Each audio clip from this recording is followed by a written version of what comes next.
কিরে বাইক না মন খারাপ করে আনবো রিসুত করে। মামা আম্মা আমারে বকছি এর লাগে হ্যাঁ এমন খারাপ করে বলি। তোর মা এমন কি কথা কইছে এখন মন খারাপ করে বলিছস? আমার কাছে কইলা কো, আমি একটু শুনি।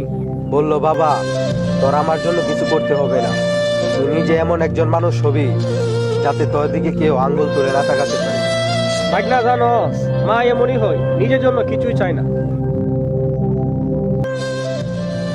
মামা জানো, ছোটবেলা আমরা বুঝতাম না, আমরা জানতাম মায়েরা শুধু বকাচকাই করে। কি কারণে বকাচকা করে বাইক না জানস? খারাপ পথ থেকে ভালো পথ আনার জন্য। সত্যি মামা, আমার মা কখনো আমার কাছ থেকে কোনো বড় জিনিস চায় না। আমার মা শুধু একটা জিনিসই চাইতো, আমি যেন বড় হইয়া একজন সৎ মানুষ হই। বাইক না জানস, একজন মানুষ তো সফল হয় তার প্রশংসা সবাই করে।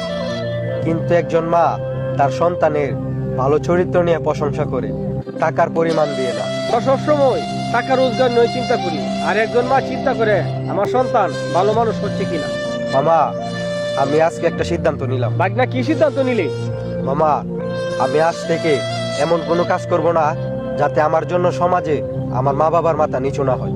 ঠিক বলছো বাইক না, এটা একজন সন্তানের বড় দায়িত্ব।